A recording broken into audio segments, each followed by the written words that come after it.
The NFL stands for not for long. Second down and goal from just inside the 2. Backs offset. Sharga and Armstead. Roll out. Walker still running out. Looks to the left. Wide open. Thompson touchdown. Colin Thompson with the touchdown. There was nobody within 20 yards of him. What a catch off the bobble. Colin Thompson scoops it up.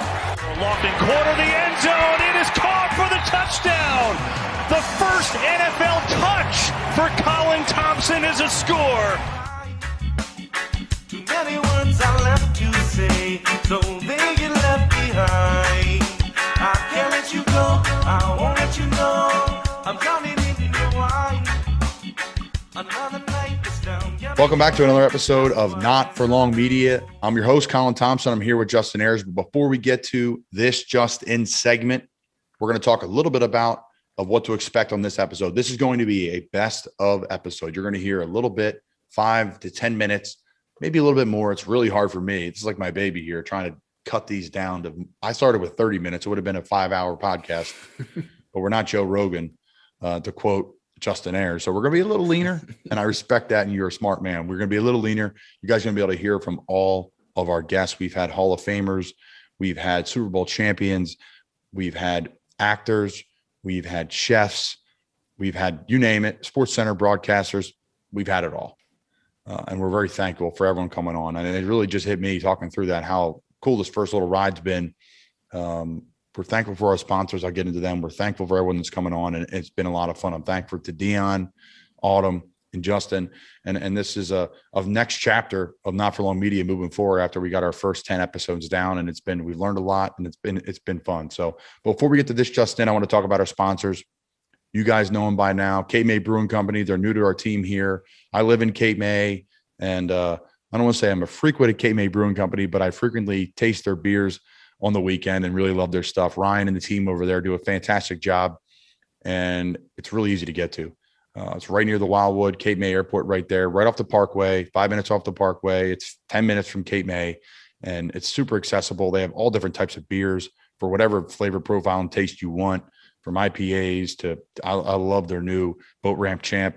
They pair with Qualified Captain. If you follow them on Instagram, check them out. Cape May Brewing Company, check them out online. They have a huge tasting room. You can walk yourself through the whole brewery and give yourself a self-guided tour. I absolutely love it there. It's a great time to go with friends and family. The Original Fudge Kitchen, check them out. Mother's Day is coming up, birthdays, holidays. Treat your loved ones with some fudge. I was in there this weekend. We had some friends in town, and they were getting fudge and bringing it back to their friends at work because, you know, they have to report back with goodies when you come to Cape May. So it's delicious. I had the maple walnut the other day for the first time. It's now moved up ahead of the peanut butter for me as my number one flavor. The plain chocolate's great. I had the double chocolate the other day. It's fantastic. They have a ton of other chocolates. They have all these chocolate covered pretzels, homemade Reese's, whatever, peanut butter cups, just fantastic stuff. Really everything. Chocolate covered strawberry. So, and they ship across the country, which is really cool. And they do a great job over there. Check them out at fudgekitchens.com. And then finally, our friends at Wealth Advisory Services, Paul and Dave, located in Doylestown, Bucks County, Pennsylvania, right outside my hometown, right in my hometown. And two great guys that I've been able to work with now for years. My family's been able to work with, and really they've educated me to someone that has literally no idea to what I'm talking about, to maybe knowing a little bit more, but still no idea what I'm talking about when it comes to stocks and managing my money and budgets and expanding the portfolio to be in a bunch of different things. So it's been fun. I enjoy working with them. They're extremely knowledgeable. They're always accessible, and they're guys that I really enjoy working with on a daily basis. So check them out, wealthadvisoryservices.com, Cape May Brewing Company, and the Original Fudge Kitchen. So Justin Ayers, what's going on, man? Hey, man, we're bringing it back. Best of, got a little this just in for you. Then we'll get set for all these interviews. We got it. You're right. You can't do an hour long. You can't have 13 1 hour long best ofs. So you gotta. It was tough for me, man. I'll be honest with you. It was tough. Like, I was texting the group right before this meeting. I'm like, yeah, I need 15 to 30 minutes. You know, that's what I'm kind of heading on, working with. And then I want to cut it down more and more and more. But I have like 4 or 5, 6, 7 favorite parts of every podcast. So I was sitting there with like 30-minute episodes. We were looking at 5 hours. So my computer would have exploded downloading it. So I don't know if it would even happen.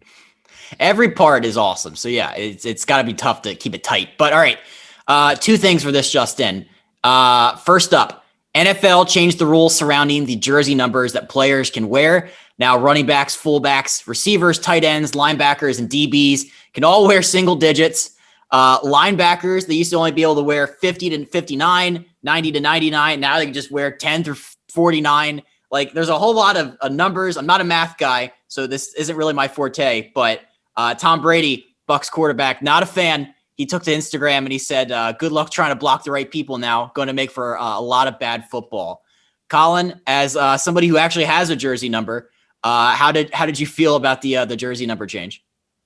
Well, the reason why I sent you this article, Justin, that I want to talk about is because I wanted to talk about what Tom Brady's talking about. I don't know if everybody understands when he says good luck blocking the right people, because usually, right, if I'm working on a block I have the defensive end to the strong side linebacker, the strong side linebacker is going to be wearing a 40s number. Maybe he's wearing a 90s number. So, like, at the end of the day, for the quarterback, he sets the mic point. You see him point, and then that bases your protection and your run game off of the mic point, right? So he's pretty much saying that good luck blocking the right guys, meaning this could mess some people up and they'll end up blocking the wrong people.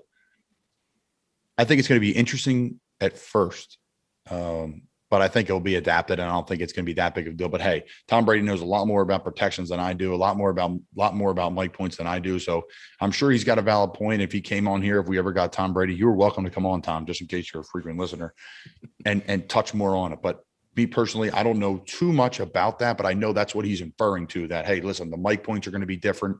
Players aren't going to be able to, a running back's not going to be able to find a linebacker. It could be a defensive back coming free who's wearing a single digit, or is it a linebacker coming free? You can't tell the difference. If 30's coming free, it's a defensive back, right? And maybe the running back has them. If 40's coming free, maybe the tight end has it because it's a linebacker. That's maybe the best way I can explain it. So that's that. What do I think about it? I will hopefully still be repping the number 86. I love the number. It's my number now in a couple of different places, in Temple and obviously Carolina, in Tampa Bay, in the XFL where Justin and I met. So yeah, the 86 number I think would be okay. I don't think I'd look good in single digit. I'm too chunky, too much pasta, too much original Fudge Kitchen. So I just couldn't. I'm not a good enough athlete to wear single digit. So I know where I stand with the 86. A lot of people think I should be wearing a 70s number, but I'm going to stick with the 86 and pull that off. So I have to be honest, before you sent me this, I didn't know a ton about like the numbering system. Like, I've heard some football guys talk about it. I only know jersey numbers from, like, as a fan buying them. Like, like T.Y. Hilton number 13. Like, okay, that's how I know that. But I don't know, like, the weak side linebacker protection schemes.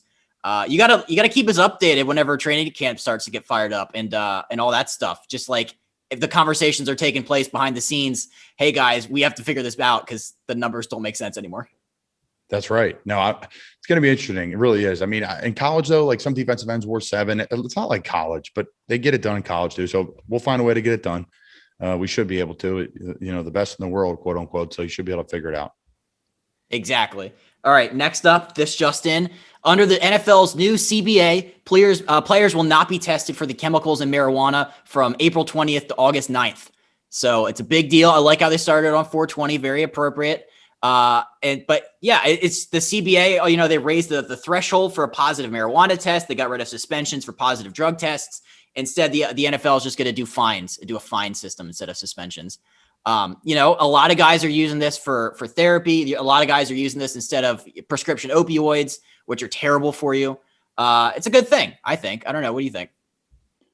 Yeah, I think it's definitely an interesting thing to discuss. The opioids topic, absolutely, in that regard. I wish there was an education.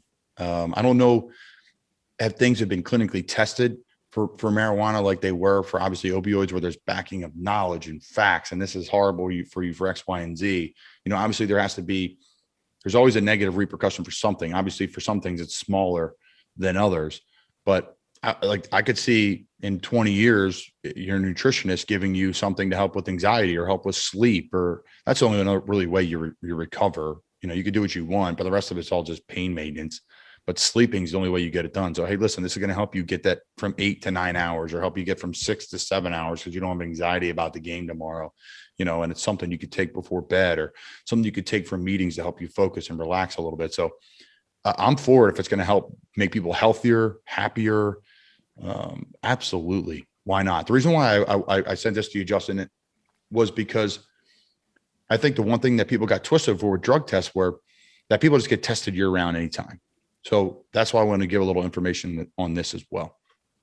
You get tested for drug test for steroids or human growth hormone or whatever it is, anything that's going to help you quote unquote cheat.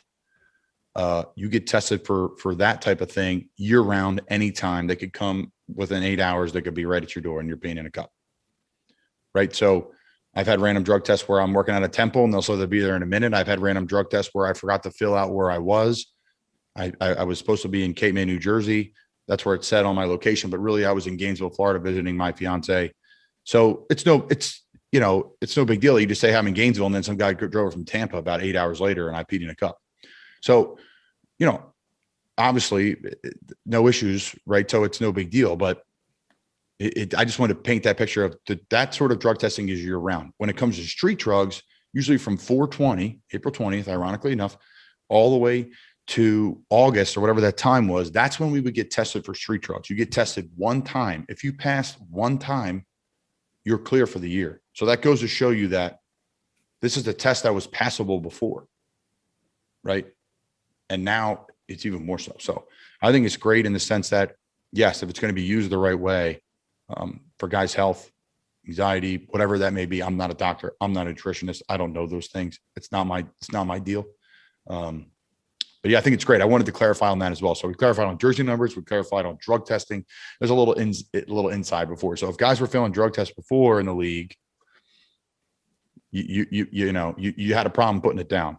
You really did, because you couldn't just stop for, a month or 2 weeks before, whatever it was before April 20th. So again, just a couple of unique things there, Justin.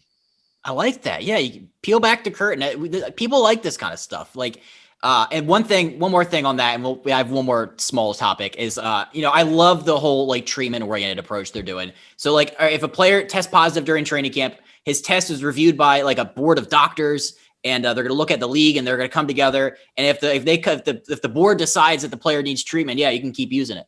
Because like, there's been opioid abuse. There's like guys get addicted to it. It like ruins their lives. It's terrible stuff. So anything we can do to try to break away from that in professional sports, I'm all here for it. Absolutely. Absolutely. Right. You see all these people that are breaking down, talk about concussions, take an opioid, or you got a knee problem. You keep playing on the opioids, you get addicted to them. It really could truly ruin your life, ruin your family's lives. I listened to a couple of hockey podcasts with guys that were heavily involved in that and how it affects alcoholism and drug abuse along with the opioids. So completely agree, Justin. And like I said, I'm interested to see what's going to happen. If it's going to, obviously at some point, it's legal in states. It's going to be legal nationwide here at some point. Is it going to go into athletic programs? Is it going to help people with, the anxieties, the stresses, the recovery, whatever it may be, inflammation? Is it a cream to rub on your knee because you got a lot of, tendonitis or whatever it may be? I don't know those answers, but I do think that's going to be coming in the next X amount of years. And I think it's going to be good, and the game will be better because of it. The game will be healthier because of it. Guys will be happier. And again, the side effects won't be as strong, again, in my novice opinion, as an opioid. So I love it. All right. Last up, I'm rocking the BYU swag today because it is the week of the NFL draft. My guy, Zack Wilson, projected number 2 pick to the New York Jets. Colin, you weren't drafted, but you do have a draft story for us. I have a couple. Nothing too monumental, but some good stuff. But first, though, so I wasn't able to watch a lot of BYU this year. I watched the Coastal Carolina game. Yeah, that wasn't great. No, it was not great. But so Zack Wilson, like, if you're an NFL franchise, why are you signing him? He's Patrick Mahomes light. He could do the baseball style throws, to contort his body and throw at any arm angle. He can make everybody saw his pro day where he's running right and throwing left or whatever, just the opposite side throw. He's got the height, he's got the athleticism. He's a great guy from everything I've read about him. Fun fact, he used to drive 7 hours home to California every Sunday to have family dinner, and then he would just drive back to Provo. So that fact alone is just crazy. I like road trips, but not that 7 much. hours. Yeah. Every Sunday. Every week. Dinner. Yep. Just for family dinner. And they drive right back. So 7 hours. He'd leave at 7 a.m., probably 8 a.m. I don't know how he did. I like driving, but not that far. Wow. And that's a big time commitment to family dinner. I did it at Temple a lot. I loved it, but I was an hour away. So yeah, that's I love the commitment to family, and that's fantastic. So sign him. No, I'm kidding.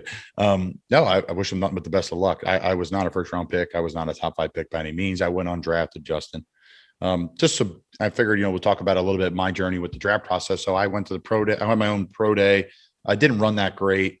But I ran good routes, which was like a big deal because I was like the blocking tight end who can't move, quote unquote, even though I never was really given the chance in our offense. This wasn't a thing. So I was able to run some good routes, and I started getting these calls like out of nowhere. We thought I was going to be a mini camp tryout guy, maybe, kind of not looking that bright. I had one agent reach out to me, and they're my agents now, and they represent a bunch of guys in the league, and I'm very, very lucky for it. One agent that truly believed in me, I should say. So, excuse me.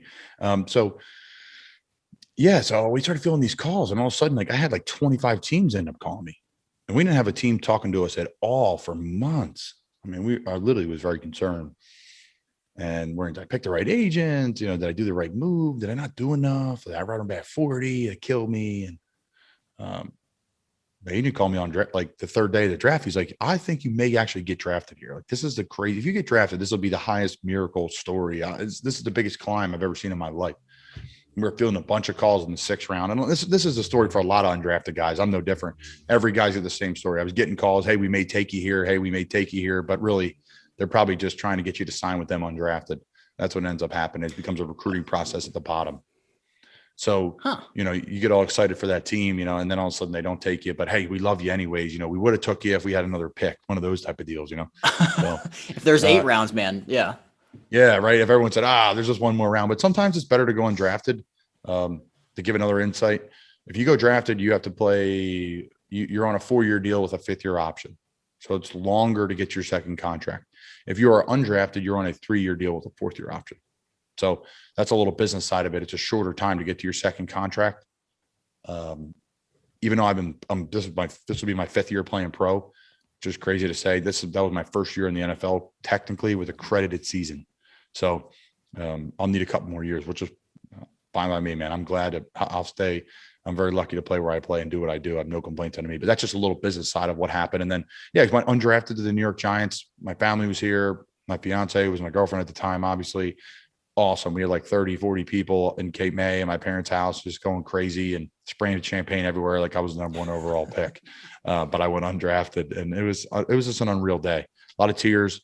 Ended up going to our local watering hole here and singing and partying and having a great time again. Like I was literally the 1st round pick. So that's just a little draft story, little ins and outs, and a little bit of just fact about what's going on in the NFL business wise.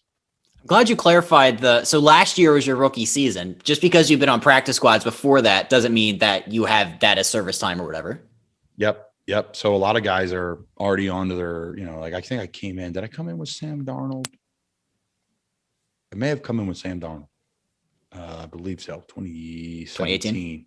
2017. Is he 18? Okay. So maybe the year before Sam. So I'm just saying Sam because I saw his numbers today.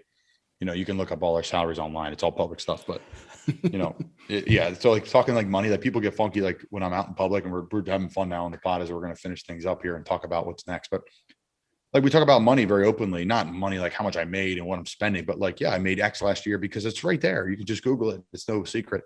So it's very unique compared to like society who like doesn't talk about that kind of stuff. Mine's not on the internet. So no, mine is. And then people think you're a millionaire. I'm like, no, I worked my entire life to make that in 1 year. And I get that people don't make that their entire life, but I have to make that last my entire life. So, I'm very fortunate and blessed for what I do. I wouldn't trade for the world and hope I can do it for a very long time. I'm going to play to the wheels fall off, like our non-Hall of Famer Julian Edelman said. So wait, so is he a Hall of Famer or not? No, I'm kidding. I'm kidding. He is in my mind and heart, because in my 10 years, I got to watch him, and he was unreal for those 10 years. But when you look at the Hall of Fame numbers, he'll be a Ring of Honor member in New England, like we talked about, and that's it, which is something to be said. That's not it. That's unreal. That's 1% of the 1% of the 111%. Unbelievable. So, all right, Justin, that's it. All I got. That's awesome, man. It was a fun one today. So listen, guys, the best of, Okay, the best of. So we're taking, like I said, 5 to 10 minute clips from everything. All these podcasts are going to be brought to you by K-May Brewing Company, Wealth Advisory Services. If you don't know them, you should. And the Original Fudge Kitchen. So the first episode you're going to hear is going to be about remembering a legend, John Chaney, who was a Temple basketball coach, basketball Hall of Famer, a legend in Philadelphia in college basketball, a trailblazer and a great man. You're going to hear from Kevin Negandhi. First, you're going to hear with Harry Donahue, who's in the Temple Ring of Honor, Mike Jensen, who writes for the Philadelphia Inquirer, and then Kevin Negandhi, who you see him on SportsCenter every night. He kills it, Temple graduate. That's going to be remembering a legend, John Chaney, episode 1. You're going to hear from those 3 men. Then you're going to hear from Shaun Latham of $20 Chef, comedian, just chef, great stories.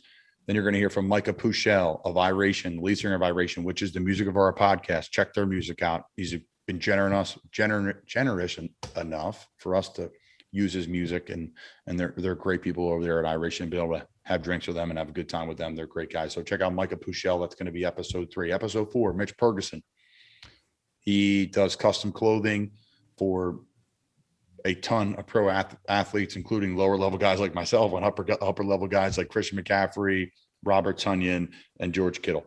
He's got some great stories about Mark Cuban and a bunch of other people that he's worked with. Then we're going to go to Doug Ellin. He's the creator of Entourage, my favorite show, very successful show, very successful movie, great storyteller, big sports fan. Doug Ellin, check that out. That's episode 5. Then we're going to go to Tahir, Whitehead, NFL veteran, someone I played with last year. He's a Temple graduate, philanthropist, great man, educator, father. Loved having Tahir on. Thanks, Tahir. And then Trey Burton, episode 7, Super Bowl champion, the Philly special he's known for, but he's a fisherman, great father, great teammate, Florida Gator. Loved having Trey on. He's a dear friend. And then to go to another dear friend, Ryan Winslow, current Green Bay Packers punter. He tells a bunch of different stories about his career and being a punter and being up and down and traveling all over the country, just waiting to get a call. And he finally got a nod by the Packers last year, actually, while we were playing in Green Bay, which is pretty cool. And then last but not least, episode 9, Mickie DeMoss, women's basketball Hall of Famer. She's a current chief of staff for Georgia Tech, but she really cut her teeth and became a legend when she was Pat Summitt's right-hand girl at the University of Tennessee during their heyday. She won a zillion national titles, a WNBA championship. So that is episode 1 through 9. This will be episode 10. So we appreciate you guys tuning in. Again, these are all brought to you by Wealth Advisory Services, K-May Brewing Company, and the Fudge Kitchen. They'll ship fudge to you across the country. So we appreciate you guys' support. That's the first chapter of Not For Long Media coming to an end. So thanks for your guys' support, and I hope you guys enjoy the Best Of podcast.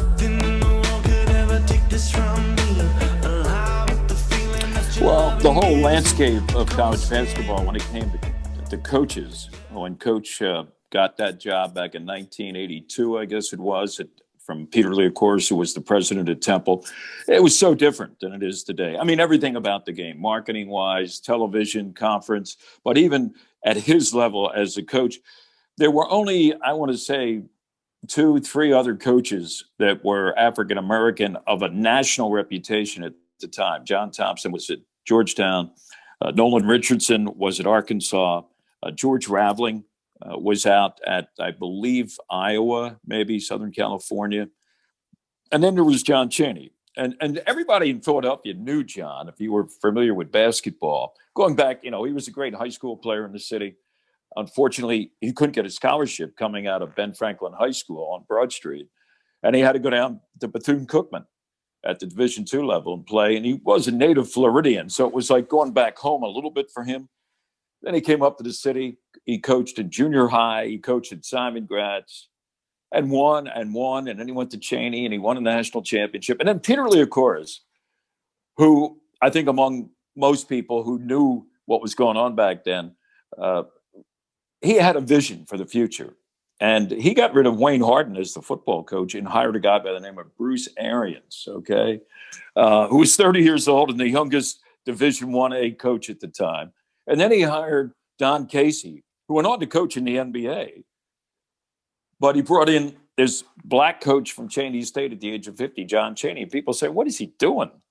Well, now as we look back, almost 50 years later, we realized what he was doing. He was changing everything to the betterment of not only the game, but most importantly, to the kids who are going to play the game. So John was a complex person, very much so.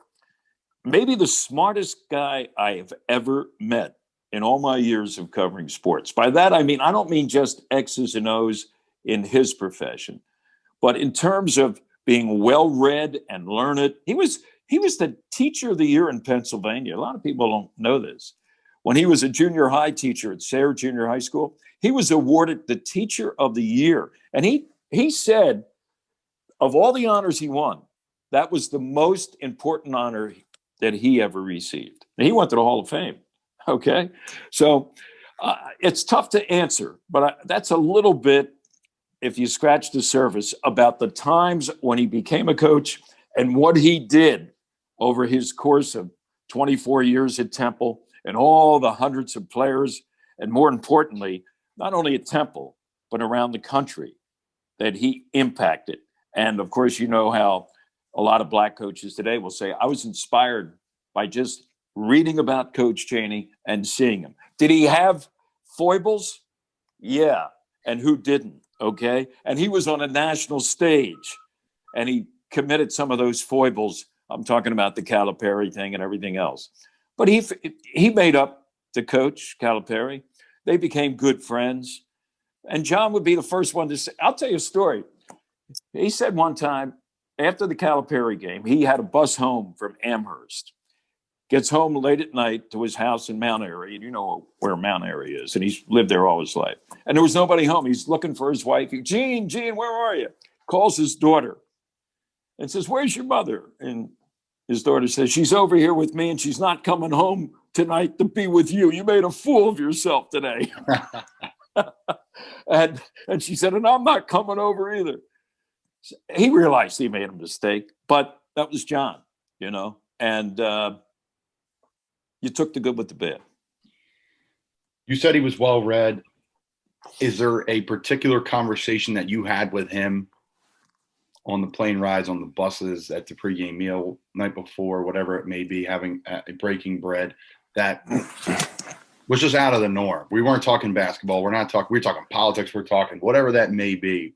Can you speak on any of those interactions with him? Well, not maybe a specific one, but it was often, because you would ask John a question, and maybe it was basketball related, obviously. And the next thing you know, he's talking about the big picture and how it goes beyond just basketball. It's in everyday life. And he used to have practice. Everybody says, 5:30 practices, and he'd get there. Players had to be there ahead of time, 5 o'clock. And then when he walked in, there were some days where he wouldn't even practice basketball. He would just have them sit on the floor at half court, and he would talk to them about some issue that's going on in the world. And he called it his life lessons, So to say there was one, there were 1,000 times.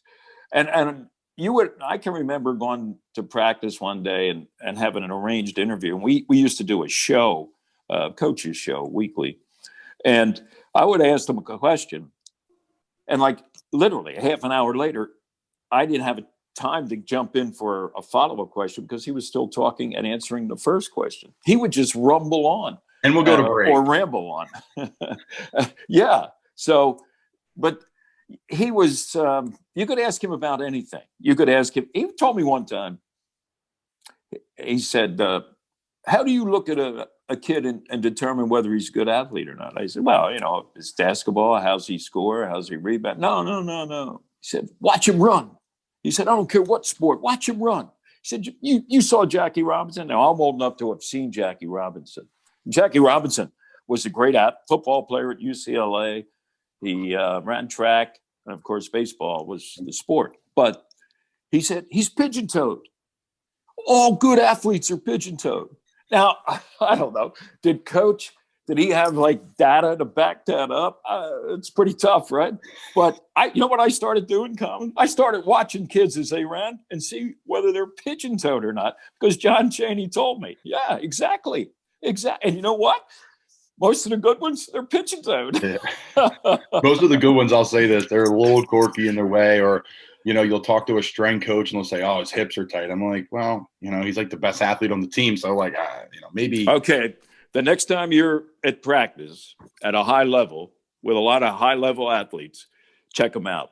See when they run those sprints or patterns, see how many of them are pigeon-toed. Ask them, are you pigeon-toed?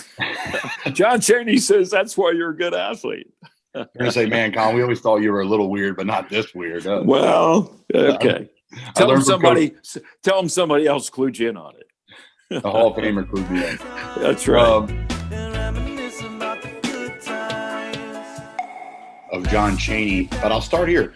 Was there something, I'm sure there's 100 stories you got that you're like, wow, I didn't know that. Wow, I didn't know that. But is there one that was special that hit you that you're now telling your friends about or your family about? Like, wow, this is a really cool story. His whole life and I started covering him at the end. So his life had been written about. Right after he went after John Calipari, suddenly Gary Smith had clearly been working on this story about the life of John Chaney. And there it was, the life of John Chaney in Sports Illustrated that is like cinematic because again, you're talking about, this got very personal, that story, but you're talking about a guy who was publicly Player of the Year in Philadelphia, who was recruited by exactly 0 Big Five schools. It went to Bethune-Cookman, right? You're talking about a guy who was good enough to be the MVP of the Eastern League, which was the second best league in the world at the time, but couldn't play in the NBA because there were racial quotas at the time. If you think about, can you imagine not being able to be, no, we don't need you to be our 7th or 8th man because we're going to take this other guy and you do this other path. So, how he transferred that and went into coaching and teaching, Sayre Junior High, Simon Gratz High School, Chaney University. And then, the stories, then to turn out to be the funniest person you ever met.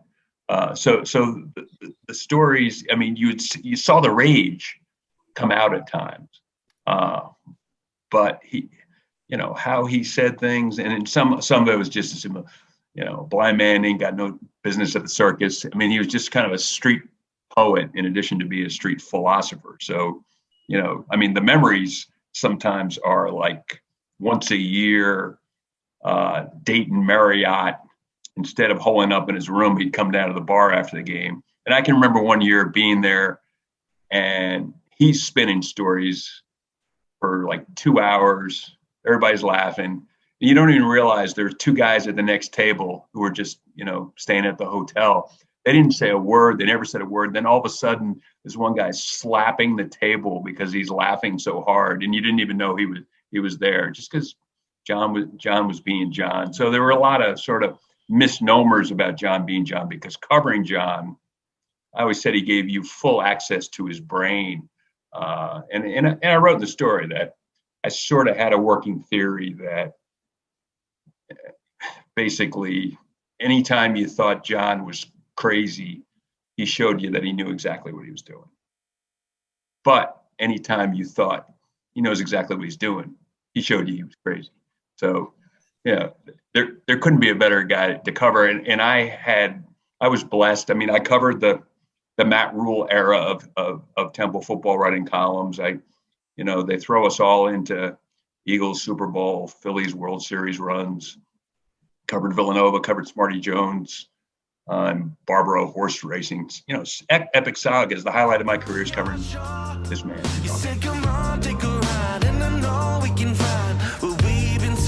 Coach Chaney is and why this is a big deal.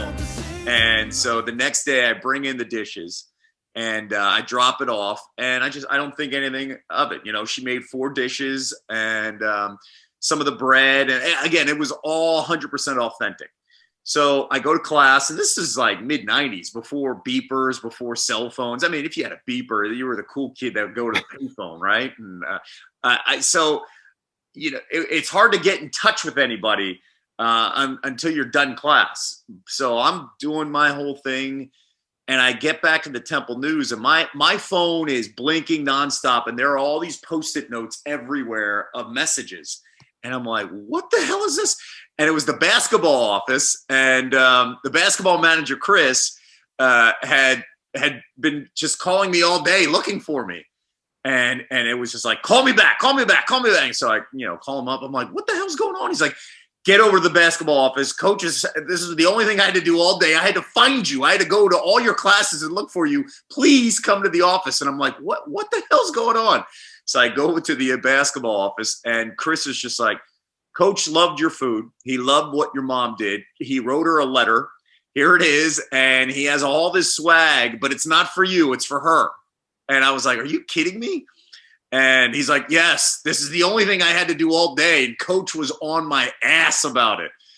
And so I brought it home, and my mom was just beyond thrilled. She got a letter from Coach Chaney personally talking about the food. And then the next time I saw him, we talked about what he liked, what he didn't like. And he was just like, this part of it. And I was like, but you got to put that in the oven. That's the difference from putting it in the microwave. And he was just like, okay. He loved the food. And after that, for the next 3 years, anytime I saw him, come on in. And any conversations we had, he was always open.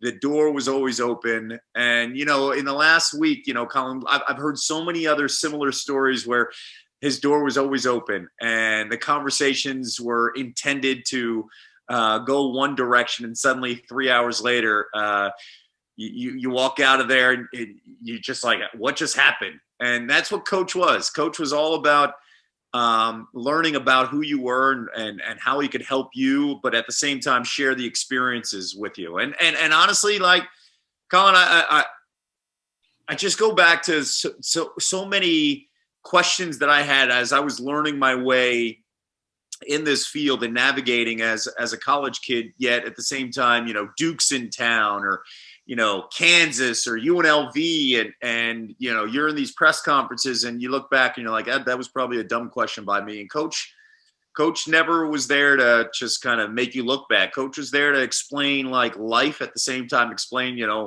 why what you asked him was a little bit different from what actually happened.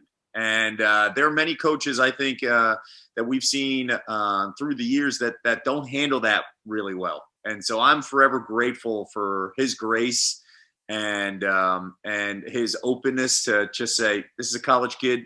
I'm going to take care of him. I'm going to look after him. But at the same time, I'm going to tell him the truth with everything.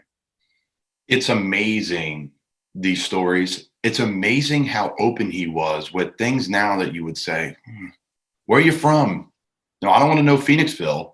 I don't want to know a suburb of Philadelphia. I want to know where your family's from. Yeah. I want to know, how important. I've talked about that. You've done so many pieces on ESPN now about social injustice and acceptance. And I said it before, it's a responsibility now as an athlete more than ever to educate yourself, or at least be able to articulate your thoughts on this. And I'm working the hard as I can, talking to so many players in the locker room.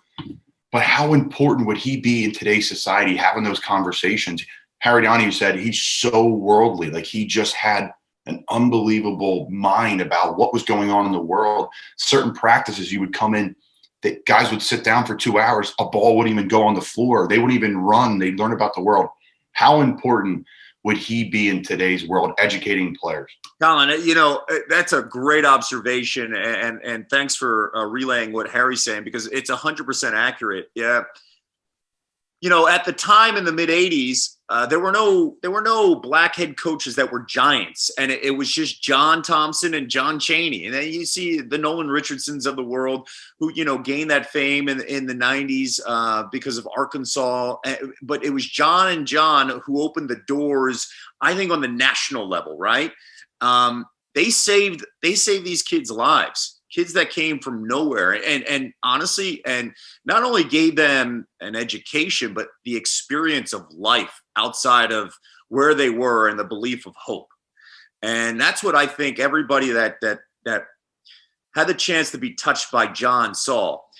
We live in a world right now where it's my social media, it's my branding, it's my message. This is my experience, and no one's asking about your experience and your thoughts, or putting things to the side and saying, I want to understand what it looks like from your perspective.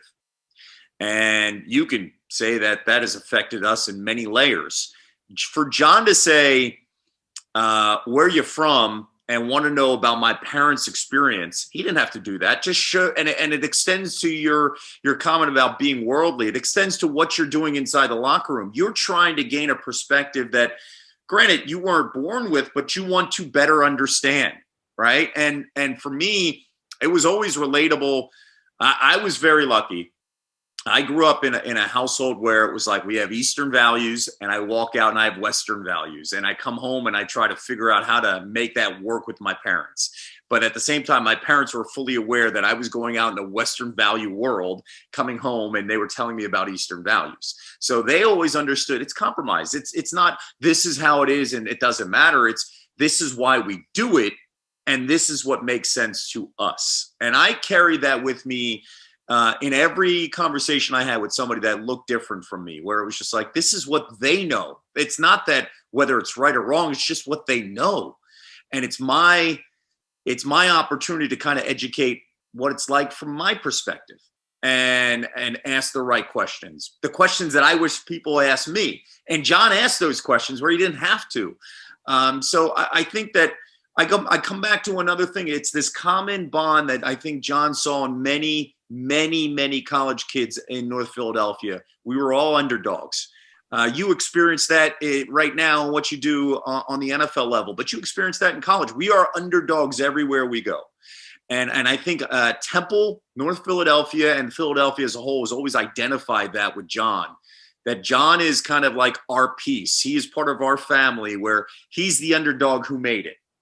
And at the same time, who's never forgotten about us. And he's always stayed true to who he is. And I think that you carry that. I try to carry that on the air. You carry that on the field, that no matter where our road takes us, we're fully aware of where we've come from.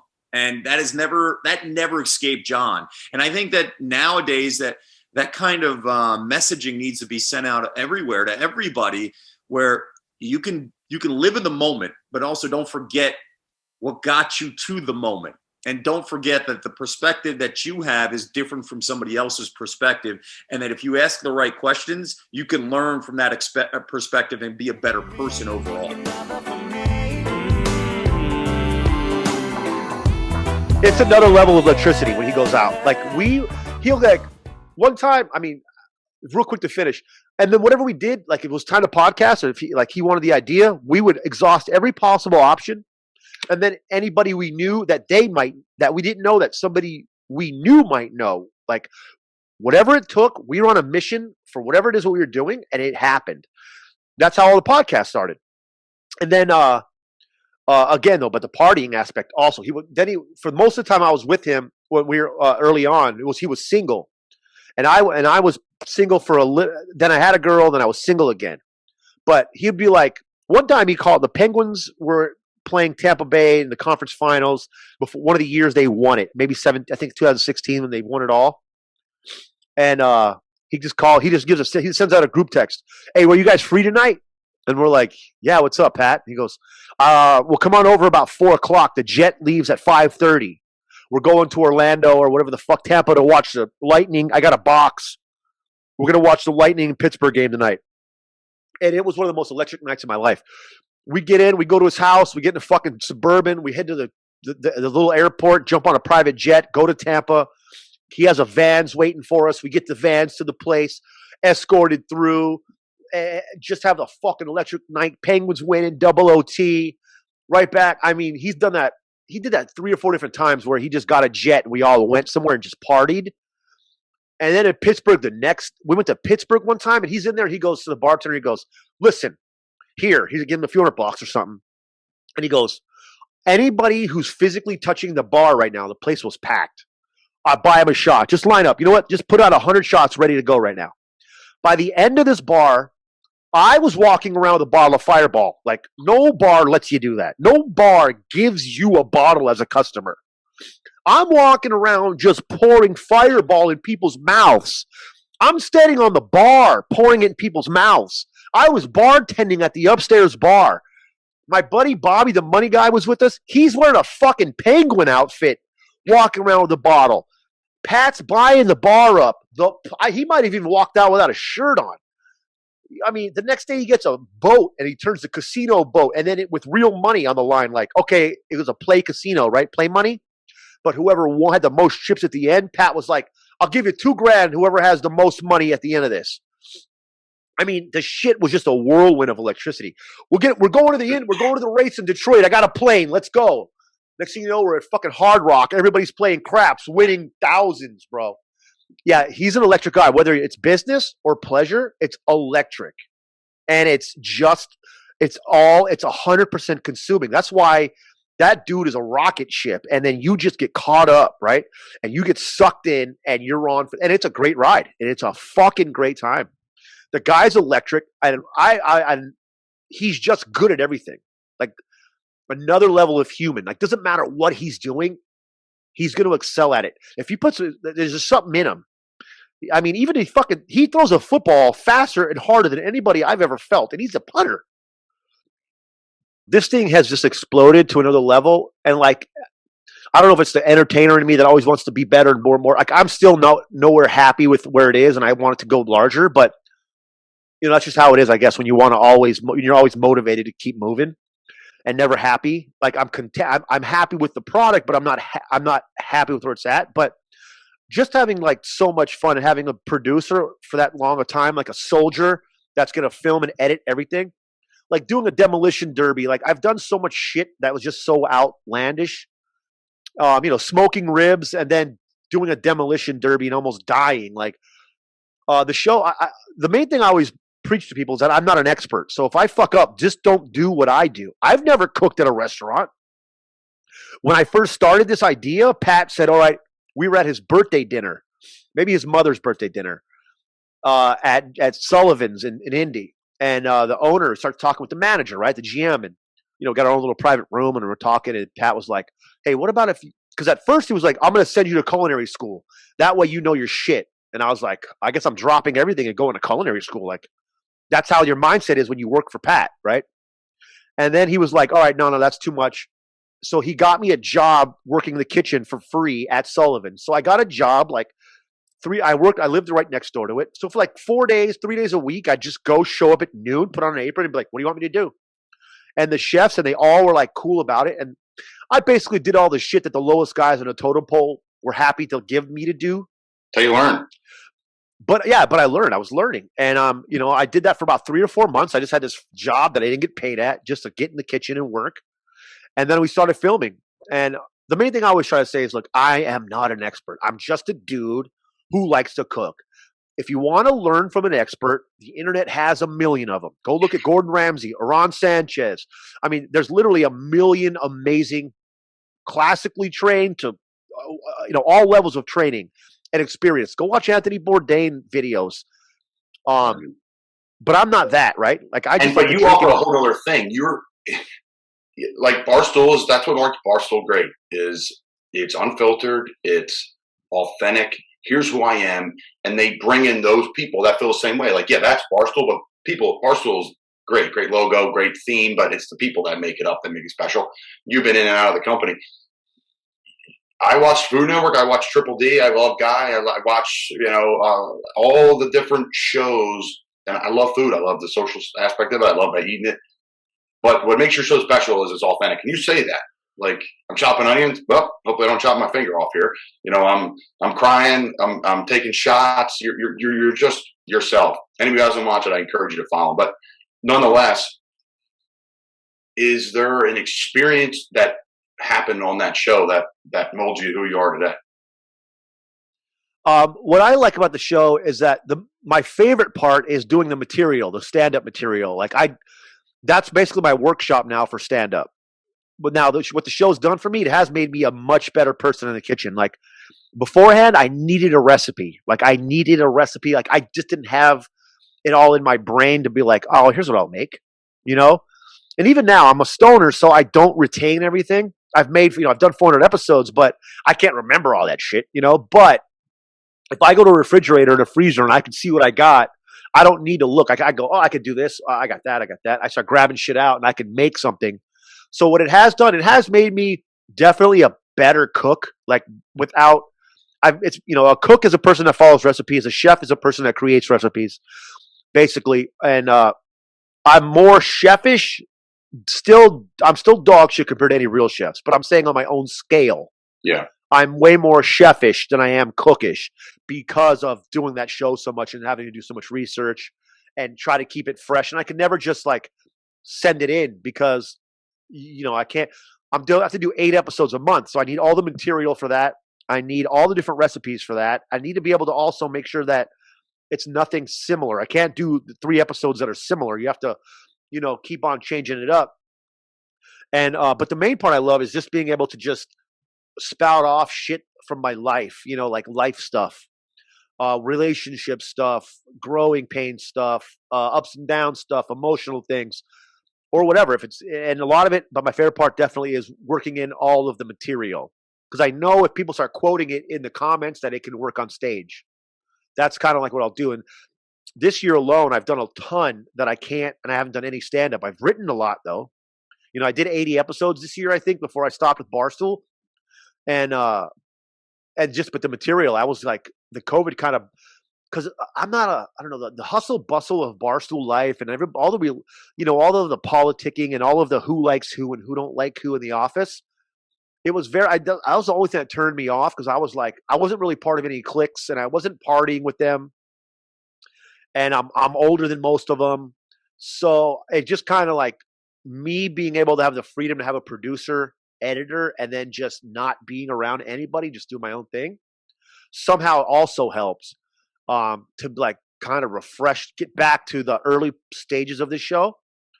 But the main part I really loved was just getting out, being outside, like having my own set. I built this cool little butcher block and, that brought, being outside guys also brought out this like want to be outdoors guy. I got a truck now, 4x4 truck, and I got a grill in the back of it chained in. Like I have a grill that goes with me everywhere, a little fire grill, I got a box. I got this outdoor box that like has everything I could possibly need for outdoor chefing. And I got my butcher block and my knives, and I'm ready, bro. Like I'm just this guy, like this like nomad mentality that I've had, but now I'm grounded with a family, but I still have this nomad into me. Like I'm like, all right, well, I can just go right now in my truck. It doesn't matter. I can go anywhere. I can film anywhere. I can do whatever I want. And then I can put it up and it's going to be authentic because it's what I want to do, not what I have to do. Spotify, Pandora.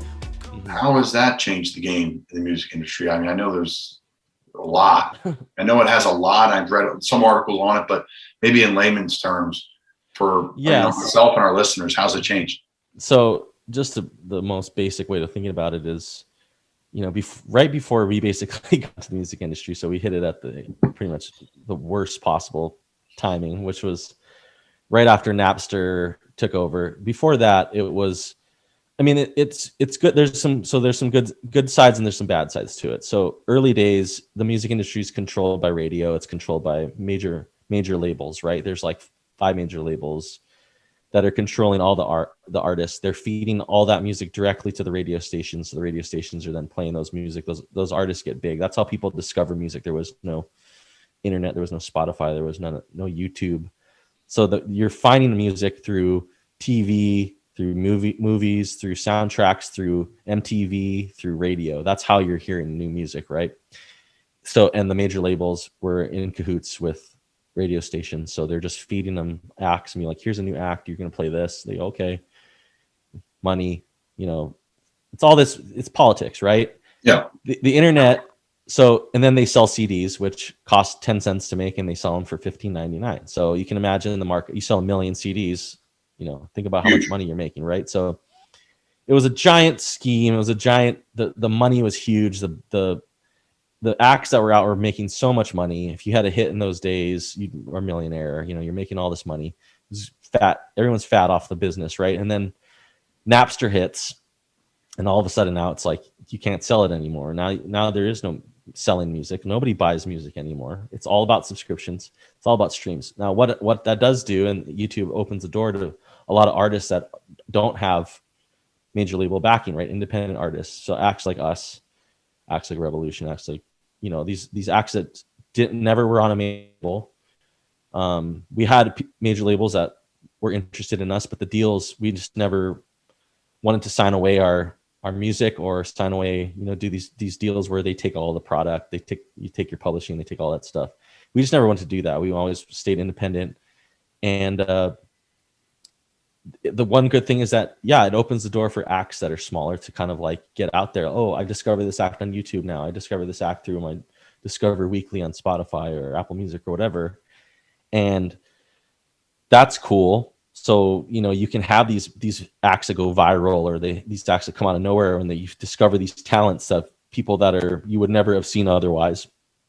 But at the same time, it's really hard to make to make money off of music, right? Like, just from the actual creation of music, it's very hard to make the same amount of money. Like, music has been devalued more than any other art form in the world. You think about a painting, you think about a film, you think about a TV show, you think about just any other sort of art, right? That's out there.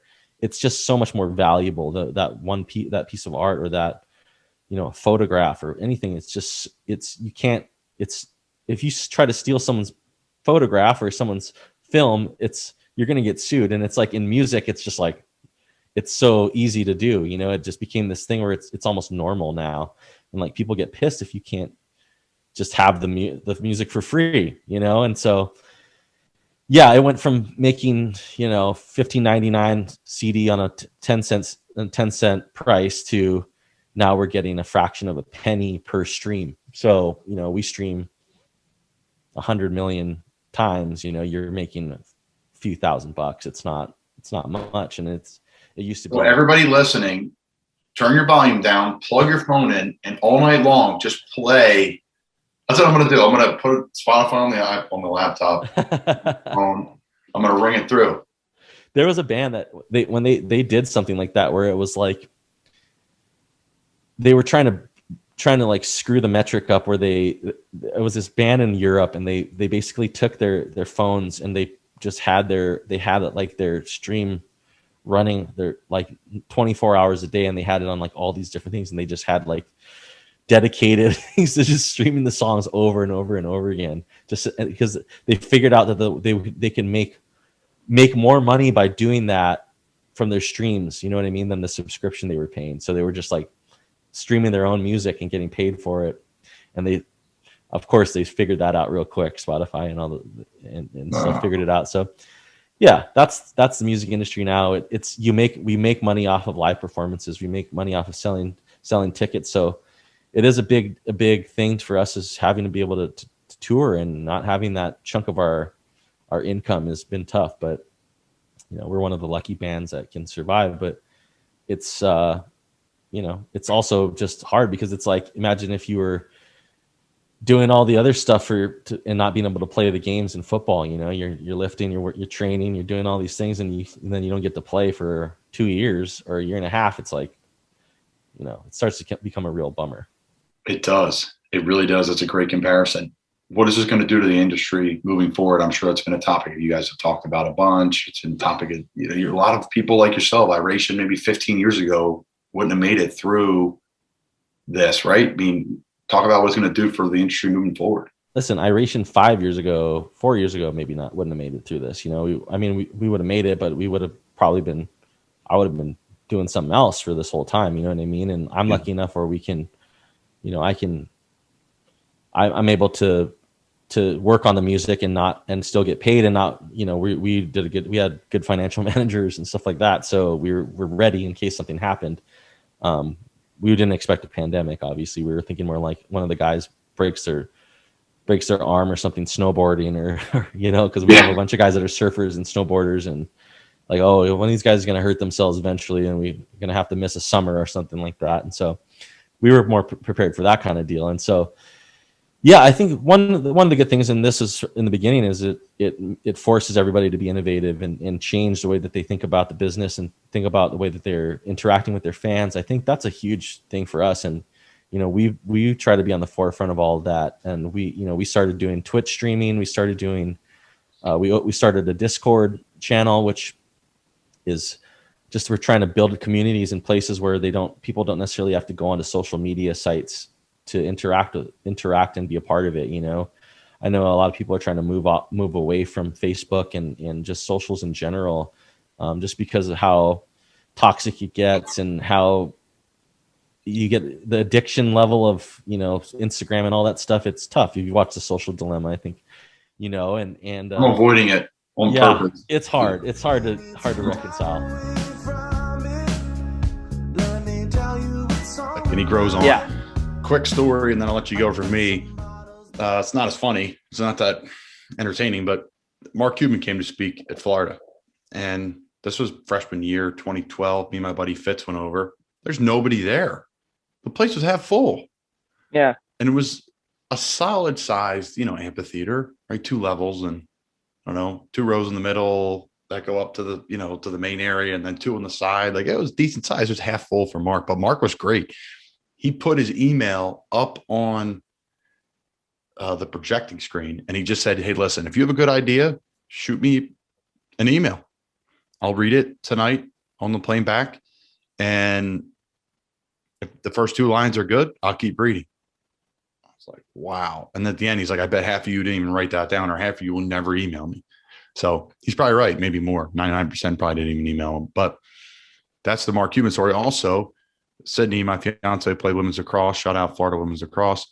He went to Cantina, RIP, bar that died in Gainesville. Not died in Gainesville, but went out of business in Gainesville. Place that we love and frequently visited, I should say. And he went there and closed the bar and bought everyone drinks and showed up in a limo and partied with Florida women's lacrosse all night. Sydney wasn't there, but yeah, Mark Cuban seems like a cool guy and got after it and had a great time. He's got some great stories about being in Indiana and how he started into business and, started as a kind of a grinder, blue collar guy, ended up being obviously extremely wealthy man, owner of the Mavericks. So Shark Tank known. So he's a badass dude. Not to up your story, but he was my first. He's my first boss. Really? See, up my story. Go ahead. This is what the podcast is all about. Let's hear this story. This is great. So this is pretty funny. So college, same thing. Shark Tank, addicted, entrepreneur. I was my major and all that stuff. And back to the hustle juice. So I was drinking some hustle juice, studying for an exam. Pretty wired, pretty into it, and just watched an episode of Shark Tank. And it's funny you mentioned his email. So I was one of the kids that emailed him, and I was like, this is why not? I said I got nothing to lose, and I think that's the best quote saying in life is why not? You might as well try. So I found his Mavericks email online. I sent him an email. I was just like, hey, and I was like, how do I make this kind of something that's different? I can't just say I have a business idea or that whatever, I was like, I got to think of something. And so sophomore Mitch, 20-year-old Mitch, thinks it'd be a great idea to have the subject line as "You are a stud." So that was the subject of my email. It just said, "You are a stud." And I sent this ridiculous email, just telling him how big of a stud he was. And at the time he had just gotten away from the SEC for insider trading, but he had spent more on the lawyers than the actual fine itself, just to stick it to the SEC. He could have, gotten the slap on the wrist, paid the fine. He spent 10 times as much on the lawyers just to stick it to him. And I loved that. And so basically sent him that email. And 3 days later, I didn't get anything.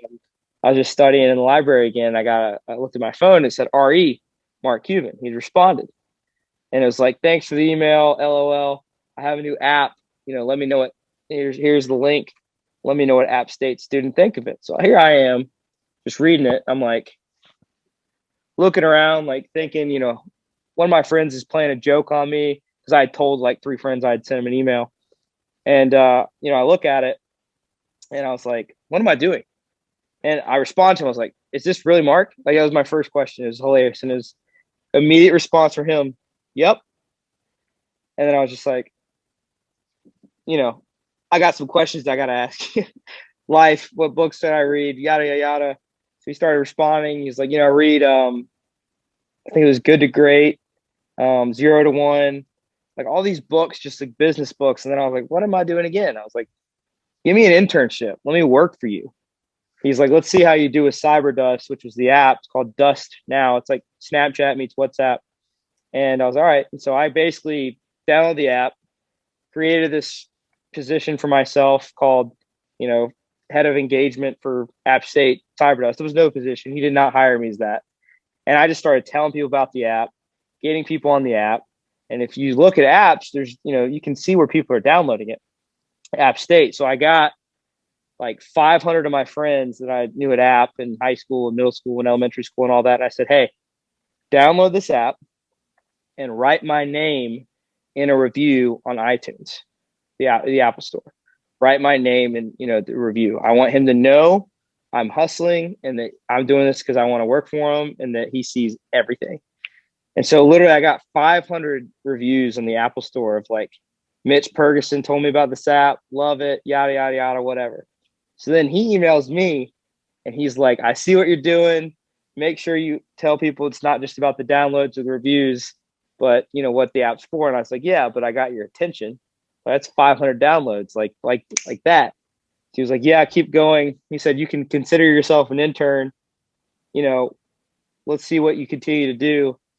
Long story short, I was doing another hustle at the time and kept hustling in that, created the same position at like 5 other schools. 3 months later, I get an email from his right-hand guy and says, hey, Mitch, we want to fly you up to New York. We're putting on the Steve Nash Celebrity Soccer Tournament.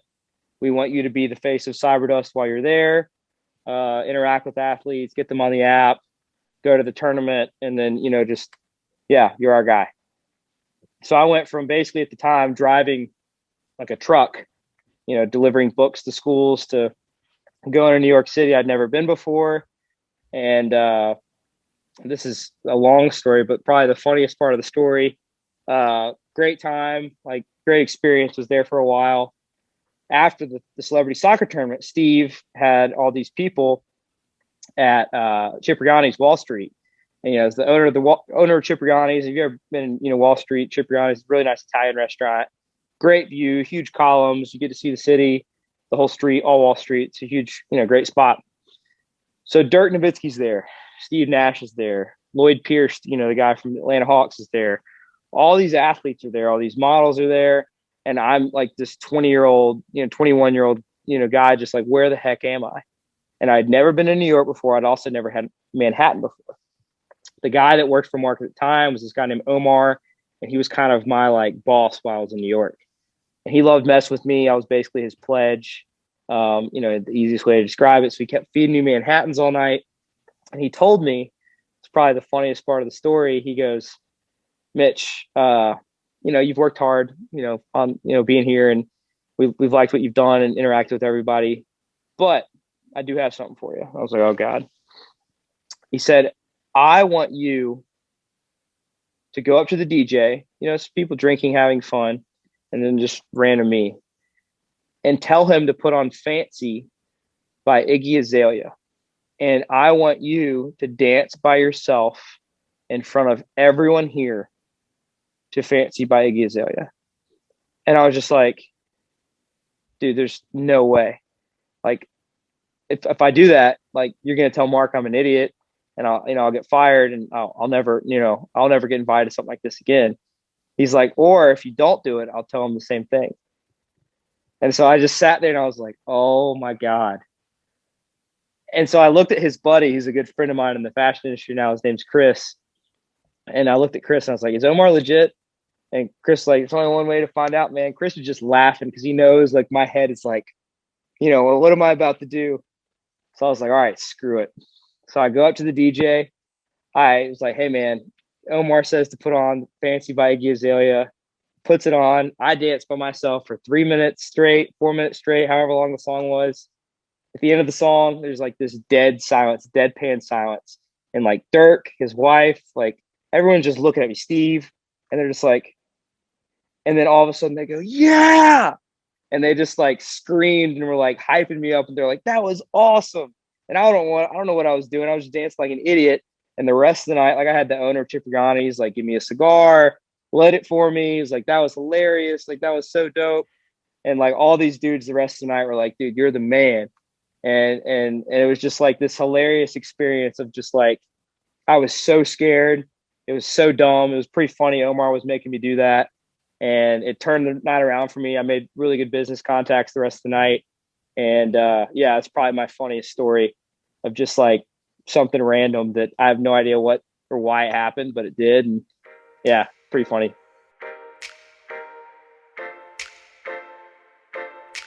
You know what? Whenever anyone asks me that, I don't, looking back at the show now with the podcast, I watch them. I really don't besides that. But the things that stand out to me are the memories of the shooting of it. Being in Mark Teixeira, who's, Yankee first baseman, should be Hall of Famer, but whatever. But he got us Yankee Stadium, and I had my son and my daughter and my father and 50 of my best friends from childhood in Yankee Stadium filming, the U2 concert on my birthday. We got Bono saying happy birthday to Johnny Drama, in Spanish.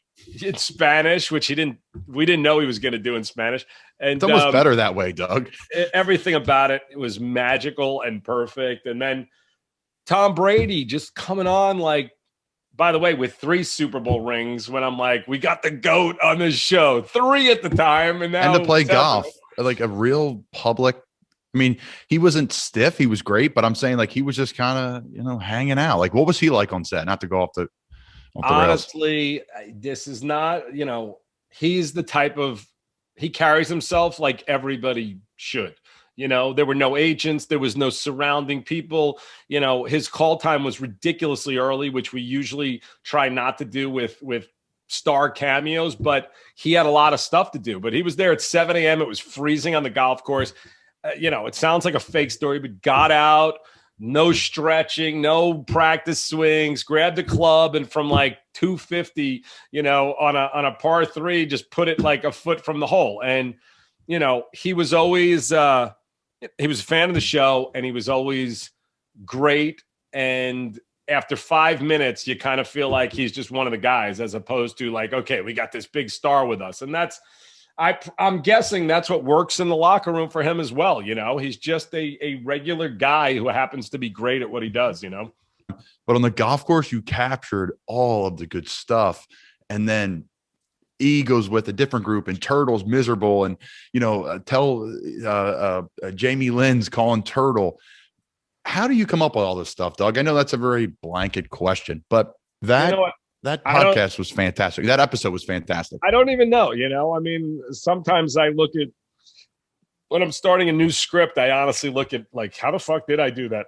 Because I don't know, and especially that episode. The behind the scenes of that episode at all? Because as you I don't, but I want to know, and so does the audience. You mentioned earlier I'm a Giants fan, which I mean a diehard Giants fan. I was at the Super Bowl with Kevin Connolly, by the way, watching the Giants beat the Patriots in Arizona, whatever year that was, when the Patriots were undefeated. So 08, 9, whatever it was. Can't believe I can't remember years anymore. But about 2 weeks later, my cell phone rings, and it's Eli Manning, who wants to do the show and loves the show. And, just like LeBron James wants to do the show, Eli Manning wants to do the show, you're doing the show. I write a script for Eli Manning. I get a call like while I'm doing it that I should write Peyton in also. So I write Peyton and Eli. Then now 4 months, 5 months, whatever later. And so I call Eli. I have his number. I still don't even know how he got my number. He doesn't call me back. And I now have this script, and I'm like, okay. I call him again. Hey, Eli, now we're getting ready to shoot. Got the script done. Want to hear your thoughts? Nothing. I have Jerry, who played Turtle, call him. Nothing. So now we get to like 5 weeks before filming, and I'm in a bad spot. I mean, we're in the middle of a season, and while I hate to even keep bringing up, but I have such animosity towards this guy to this day. I really do. So it's like, and he ruined my Giants. I couldn't root for the Giants anymore after this. But so he's not calling me back. And I'm like, what the fuck am I going to do? Like, how am I going to even replace them? I got Peyton and Eli Manning. Like, it is not so simple to change a whole script around. And what do you do? And this and that. And then I'm thinking like, what other brothers? Because I've written all these jokes where, and he hasn't read it. So it's not like Eli read it, didn't think it was funny, which would be totally his right. If he read it and said, I don't want to do it, I don't like it, great. But I had Eli was kind of like the Johnny Drama. Peyton was kind of like the Vince. And we were making a lot of jokes about that. But I never heard back from the fucking guy. And then I'm in the office and I'm losing my mind because I've got to write the next episode. I'm shooting the last episode. And Mark, who's not in the office often, but he's in the office and everyone's like, Doug's freaking out. And I'm like pacing around my office, throwing shit. I'm like, I'm totally fucked. I don't know what I'm going to do. And Mark just goes, what's the problem? I tell him this story, and he goes, all right, what if I call Tom Brady and me and him do it? And I was like, I'll figure out how to make that work, and that's what changed it. But it was kind of like this thing. And then about 4 months later, or like 4 weeks later, Eli's agent called me and was like, they lost to the Vikings the following year. And he said something like, which is another reason why I hate agents and I hate these athletes that hide behind them, but said something like, he wants to focus on football. I'm sure you understand. And I said, let me tell you something. I work just as fucking hard as that guy. I get paid a lot less money than him. And I didn't call him. I didn't go, who I want on this show is Eli fucking Manning. So the fact that he didn't call me back and did that, I will never forgive it. It's just like, it's such a fucking clown show to act like that. And that was it. But we got Mark and Tom, which obviously it was better than it would have been anyway. And like Entourage on the camera, it always worked out. But for me, it affected my love of the Giants for years. I was like, I can't root for this guy. I mean, it just, never an apology, never like sorry, nothing. So anyway, that's my Eli story. Does Giselle cook? Is that confirmed? You know what? I don't even remember. I definitely wrote it before we met. I don't remember, but I mean, we went out to dinner once and she was awesome. So did you like chocolate too? I said like Turtle. I'm like, she's awesome, but she really was awesome. And I actually, you know what? It's sad to say. My ex-wife, we went to dinner with them and they really were like this great couple, whatever. And I've been with my wife at the time for like 14, 15 years. I don't even know. And I said, do we connect like Tom and Giselle? And I said something like, we need to connect like them. And my ex-wife, it was funny. She said, if you looked like Tom, maybe we would, or something like that. And you didn't say any of the other thing, because that would not have been good either. Don't even bring, I'm not even going to say it, because that gives me anxiety just picturing you saying that to her.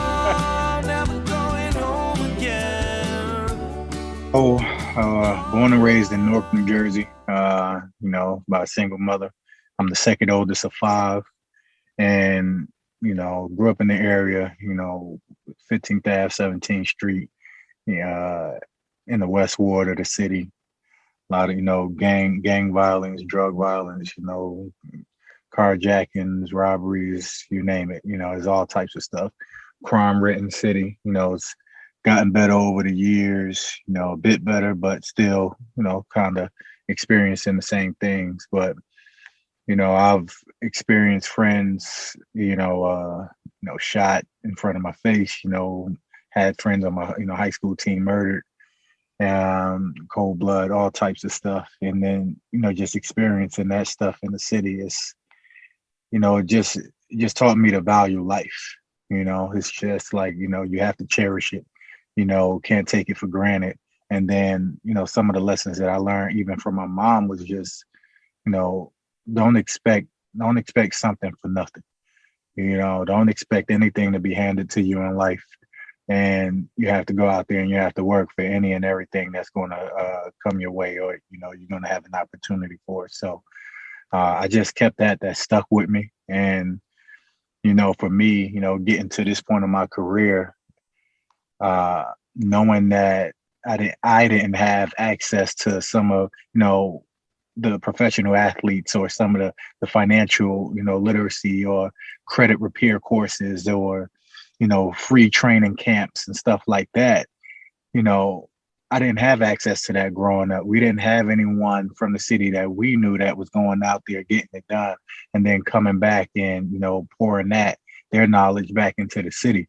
So I always told myself, I made a commitment to myself that whenever I made it, that I wasn't going to forget where I came from. I was going to make it a point to go back, give back, and to give those, the youth pretty much everything that I've been able to learn along the way. So, I have a recreation center, that was, over a year ago, they renamed it in my honor, in the city, which, was a major part of my life, because it spoke to the fact of how much that I've been able to do over the years and give back to the city. But, I have a goal to bring, financial literacy courses, tax tax type of programs where, we're not the things that we really should be learning in school, we're not learning, the things that's truly going to help you in life, as far as the financial literacy, the financial freedom, things like that.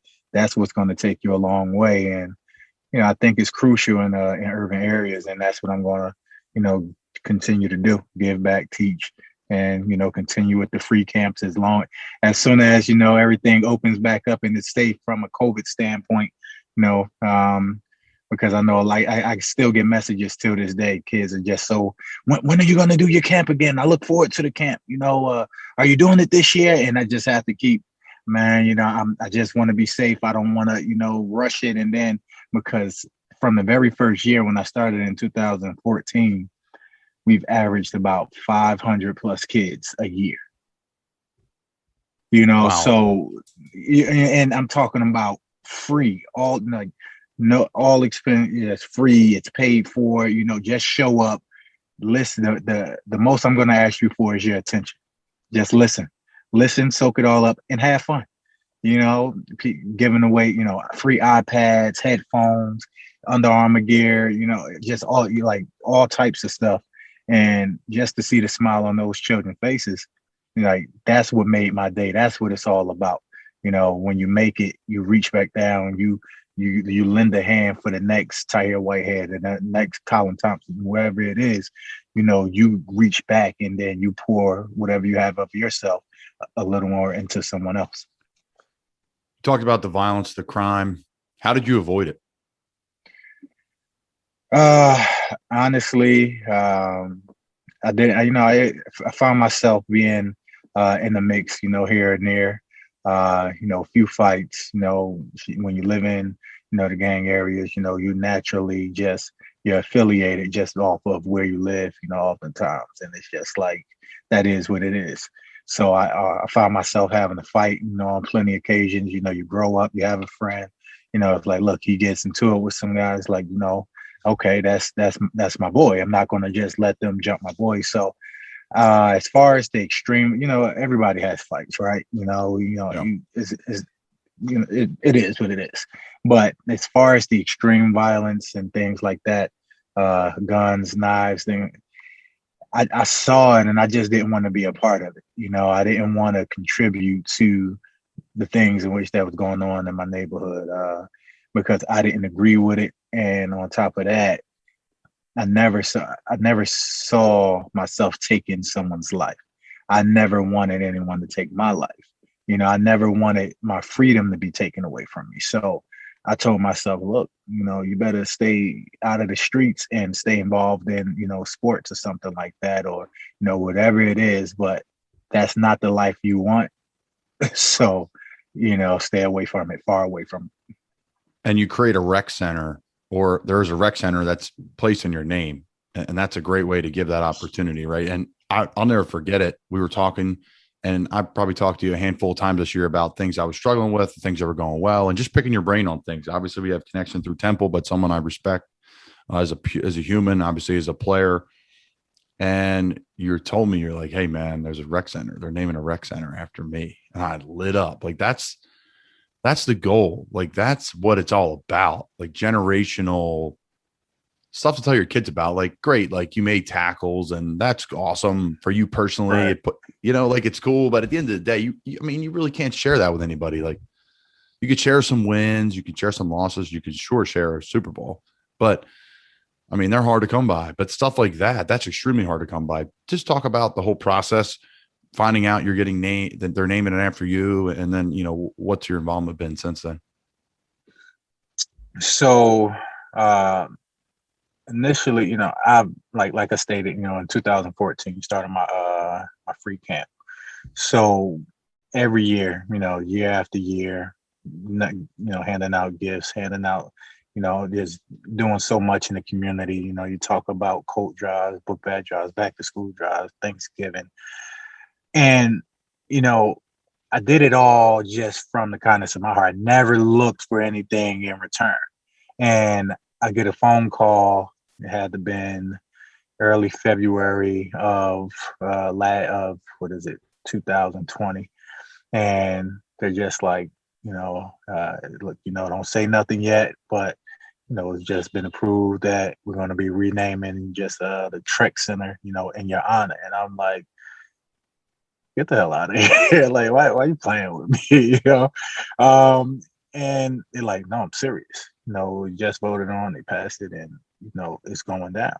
And at the time, I didn't understand the magnitude of what really of what that meant until I spoke to some of my mentors, and they're like, look, when you think of parks, streets, or sometimes buildings, let's just say keep it there. When you think of buildings, structures, they're often not named after someone unless they're retired from their field of work and or no longer here on earth. They've come and they've gone, and now you have that they leave behind their legacy.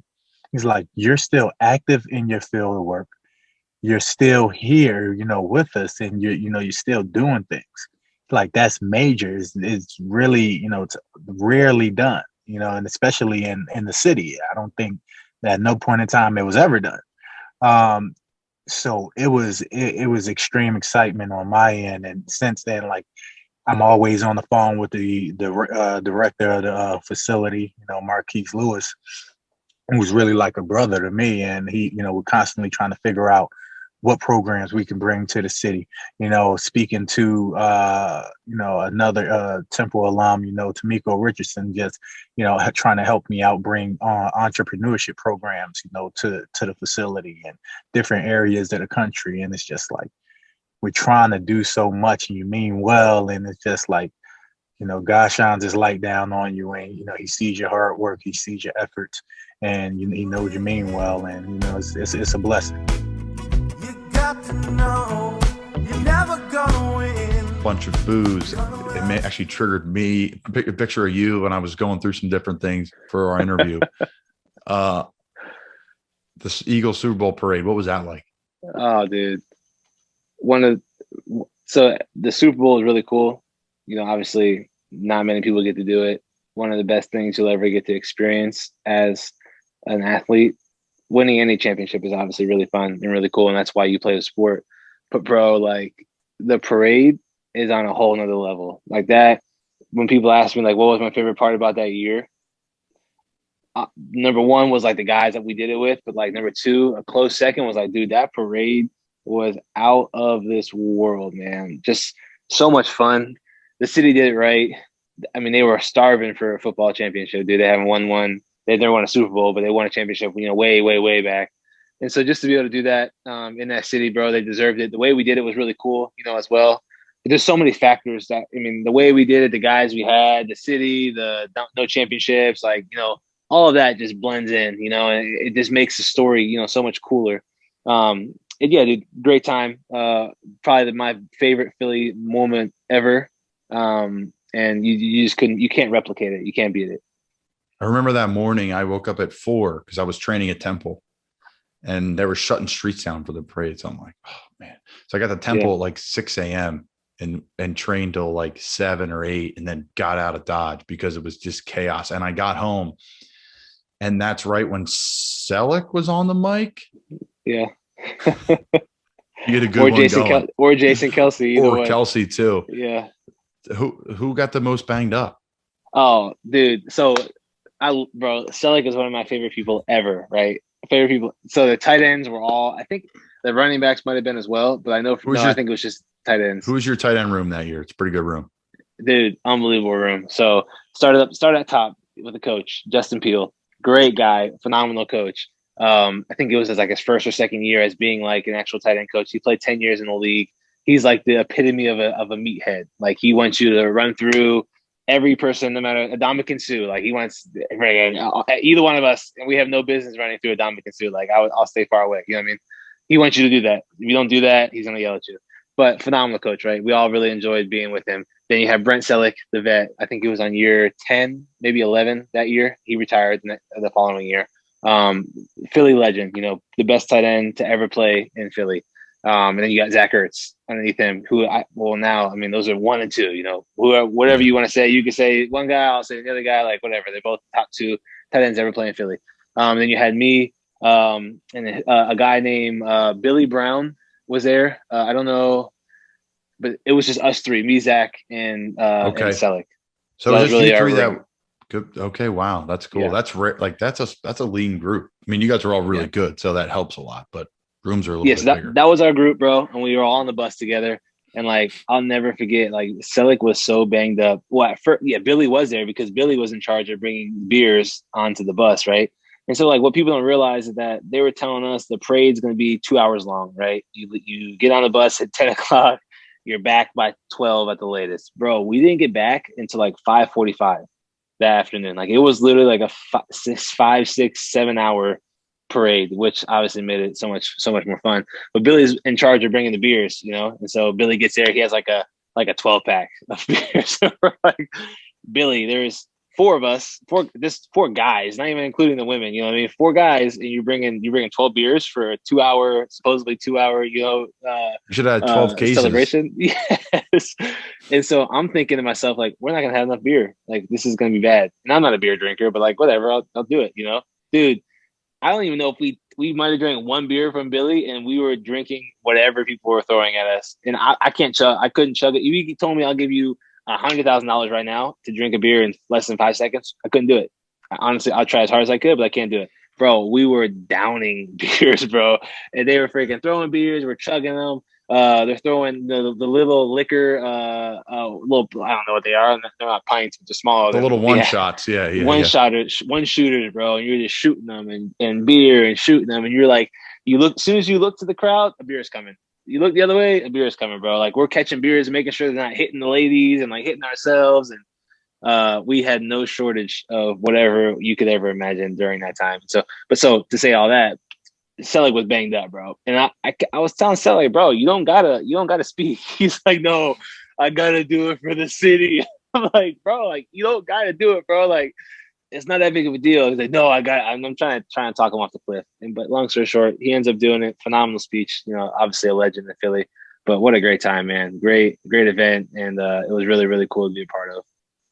What an event. I remember seeing it on TV, like, man, this is what you got to do. This is the dude doing it, bro. And guys would get off the trolley and they would walk and like they would literally walk miles and like high fiving fans and like being a part of, and like, bro, the Philly fans love that stuff, dude. It was just, and as far as your eye could see, like literally, no joking, no exaggeration. Like, as soon as you get to Center City, like you're going around City Hall, yeah. Going around City Hall, and bro, as far as you can see, is people just going nuts. And a great time. Yeah, because you're looking down, you're going down Broad Street, and you're looking east and west, and they're just piles of people.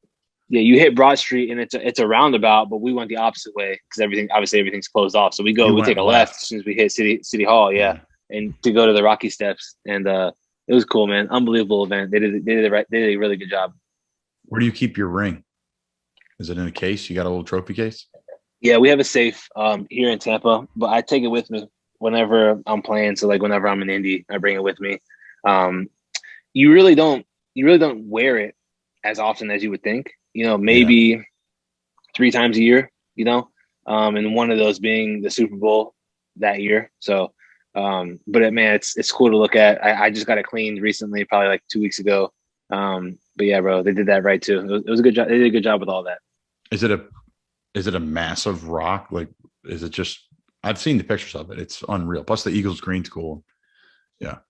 Yeah. It's a good size. The cool thing about it. And I guess that's what kind of everybody's going to now is that like every diamond, every emerald, every like etching, it means something, you know, like everything. They use the whole entire ring to make the whole entire thing, you know, encompass the season. And so they did a really good job with that. It was cool. Cause like, for me, they have 130 something diamonds on the top of the ring, and the reason they chose that many diamonds was because it was the numbers of the guys who touched the ball during the Philly special. So I was 88, Corey Clement was 30, and Nick Foles was 9, and so like all of us combined, whatever that is how many diamonds they put on top of the ring. So like, it's cool for me. Like, I'll always be able to tell my family, like my kids, like, dude, if I was 47 like I was the year before, like that's what 41 less diamonds, you know.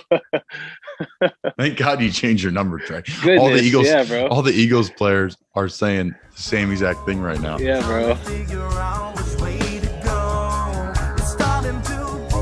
You know, we played for some great organizations, don't get me wrong, but played for the Green Bay Packers. We played there this year, and it was so cool of a place to play and the history, and you know, it's something to be said. Yeah, it's absolutely one of the most like unique experiences I've had in football. And just everything about like the organization is just like first class. And I know, like, I think I talked about this before, but on Alyssa's podcast, but there's like a standard there that is just like you're supposed to win and you're supposed to do the right things off the field. And basically they expect like to be a Super Bowl contender every year. And I mean, I was only there for, I guess, 6 weeks. So this is a very like, I guess, shallow kind of experience, but nonetheless, I was around it every day. I got to be in the locker room with all the guys. So it's just like a very first class organization. I think the first day I got signed, like everybody already knew my name, like the strength staff, the cooks, the equipment guys. Like, I feel like that just says a lot. I'm a practice squad punter and they already know who I am. Like I'm basically nobody on that team. Like, I thought that was pretty cool. And just how like guys interact in the locker room, very like college feel where there's like camaraderie and everybody is, you know, generally on the same page in terms of like, you know, wanting to have team success and, you know, just a very, very cool experience. Very fortunate to, you know, have a chance to go back and compete for a job there. So I had Trey Burton on this previous podcast, and Trey and I spoke about how you always think the NFL is going to be this unreal place, and it is an unbelievable place, but not all organizations are ran the same, which I think is interesting. And like you said, Green Bay, first class. And I played for, honestly, all first class places. I've been very fortunate, but it's so interesting. If you think about like the business model of Green Bay, there's no owner. Everybody in that town owns the team. So everything gets put back in the team. I think that's just such an interesting thing. And I think that's maybe why they have been so successful in a way. It's like, it's just such a bought in approach. There's no other agenda in there. Do you agree, disagree, or maybe fill us in on what you think about, you know, the town being so involved in the team? Yeah, absolutely. And when I try to like explain what Green Bay is like, it's just like small town USA. The airport is so small. Downtown is like 2 blocks. There's no high rises. The biggest structure in the city is I don't even know if you can refer to Green Bay as a city, because like what we're used to, Philly or New York or Pittsburgh, something like that, it's not even, you can't compare the two. It's like a very small town, Midwest USA feel.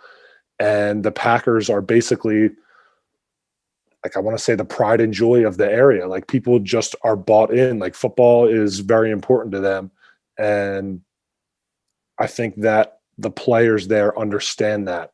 It's, you know, it's a kind of a privilege to play there because you're playing for much more than, I guess, you know, the team. It's like the whole entire area. It's like a culture. It's a environment that you're kind of, you know, being thrust into, I guess. It's almost like the Gator flag behind me when I see that. And again, I'm down here in my garage right now because we got some construction going around us, and it's the quietest place in the house. But like when I was in Gainesville, I'll never forget it. Now, this is a college, right? This is kind of expected in a small town, middle of nowhere. The campus is, you know, the stadium's is the biggest part of the whole city. And without the campus, you know, there's no city. Yep. And people are like throwing beers to you and like throwing you sandwiches and like inviting you into your tailgate. Like, for me to walk 5 blocks home took like 2 hours. Like, I literally couldn't get home. You see like all the people that you knew around town. And like when I hear like stories about people pull up to park in Green Bay, and you park in someone's front yard and then you walk in their garage and watch like the pregame and eat meals. Like, that's incredible stuff. And just the town, I was able to walk around it when we played there. We stayed right downtown in that convention center. Yep. And I just wanted to get out and walk because it was a night game. And I love night games, but I need to like break the day up and like do something in the morning. I can't just like lay in bed all day. But talk to us about, this is not a normal year. You've done kicking workouts before for probably a dozen teams now. You fly in, you punt, you leave, or you stay. I've done it for half a dozen teams where you fly in, I hit the bag maybe 5 times, I run 10 routes, and then I get on a plane or I stay. And we've both been on the plane more than we stayed. I think that's fair to say, sadly, but that's just the nature of the business. But you stayed in Green Bay. Talk about the COVID process, starting with the call from our agents to getting signed. Sure. So it's actually hilarious how it worked. So the whole fall, so I'm in Arizona training camp last year. There's no preseason, you know that. So I get cut. I go back to my parents' house, and all fall I don't have any workout. I have zero, nothing. So it's like November. It's like getting towards the mid-November, and I think we've mentioned this, but like it's hard to work out and like continue to kind of like stay in this mindset where there's literally nothing in the pipeline. Like you're just doing this for no reason is what it seems like. So how many years have we been in it now? 4, 5? So yeah, this will be my 4th training camp. So like, this is not like you're fresh out and you're like excited. It's the NFL. At this point, it's like, okay, I need this to manifest into something, or I need to begin to like move on with my life and see what else is out there post football. So I'm completely at that stage mid-November of this past fall. I start interviewing places. I start, getting my resume out, trying to use my network to kind of position myself basically to hang the cleats up. So I tell Warren this. I'm like, hey, Warren, like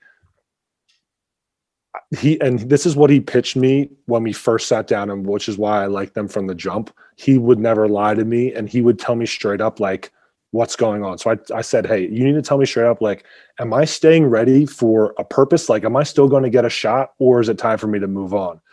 And he basically said, you need to stick it out. Like, you need to stick it out. So a week after that conversation, he calls me and says, hey, Green Bay wants to fly out for a workout. So it's funny how that happens.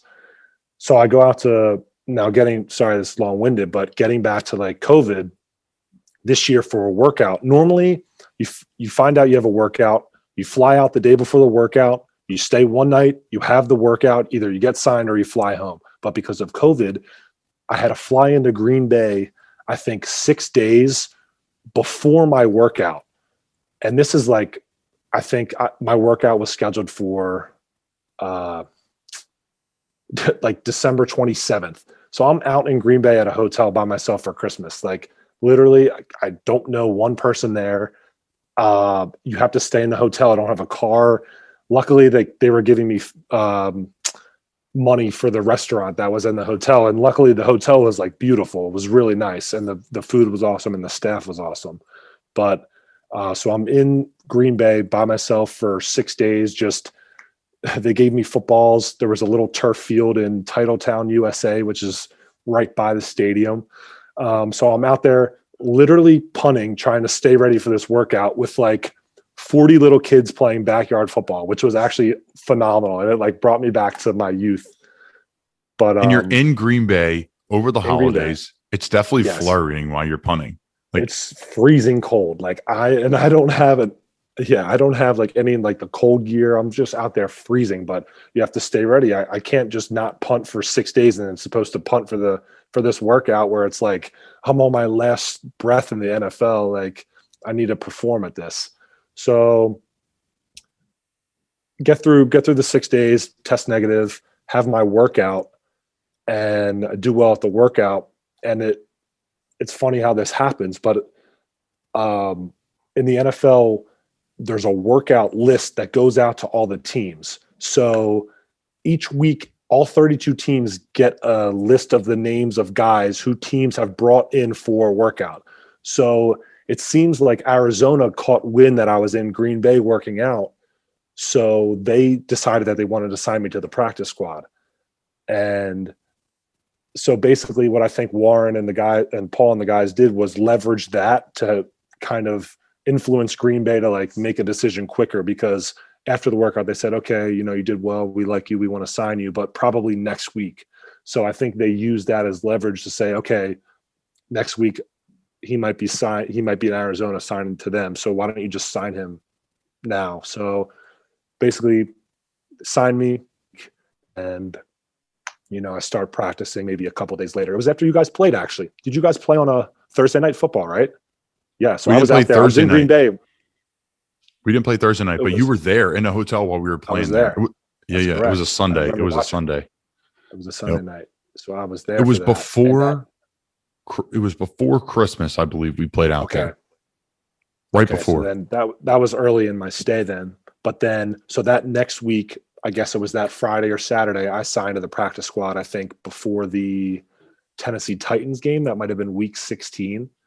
So, yeah, just a crazy turn of events for me, like basically seeming like my time in the NFL, my time in football is over. I kind of accepted that. I was ready to transition to then being thrust back into the NFL locker room, back on the practice field where you're supposed to perform in front of everybody, the team, the scouts, the GM, everybody. So definitely an interesting fall for me, but very, pumped to have another opportunity.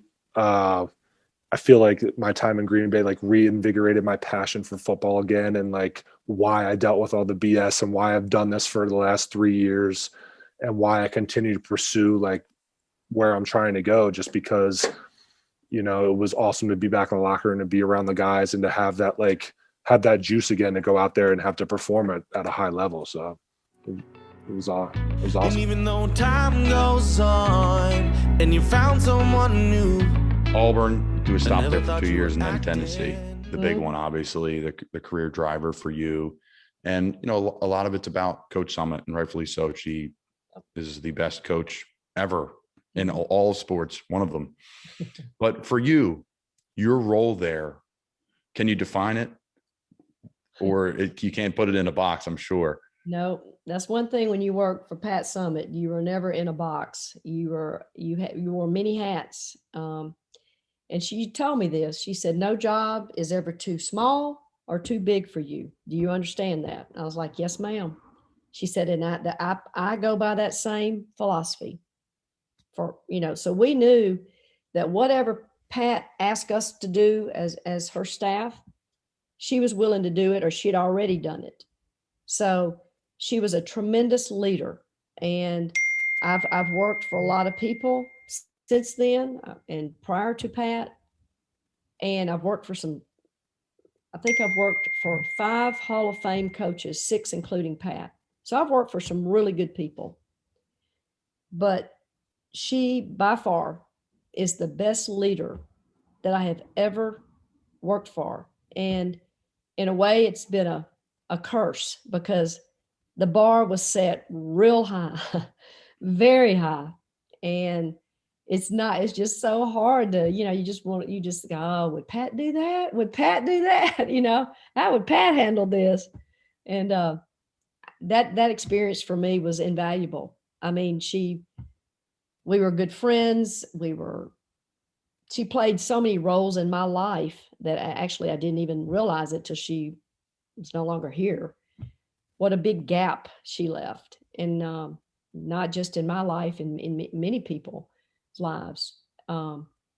But yeah, working for her, I owe so much to her and a lot of coaches that I worked with, but she was a tremendous influence in my coaching career and in my personal life, because she was such a woman of character, never wavered with her character. It didn't matter how big the pressure got. Nothing squeezed her. Nothing ever, when it came to her core beliefs, they were just solid as a rock. I'm sure she has those same core beliefs with her children, and the children have it's still in them. But there's a funny story about you guys on a flight going to Pennsylvania, and she was having a child. Can you tell that story? That's right.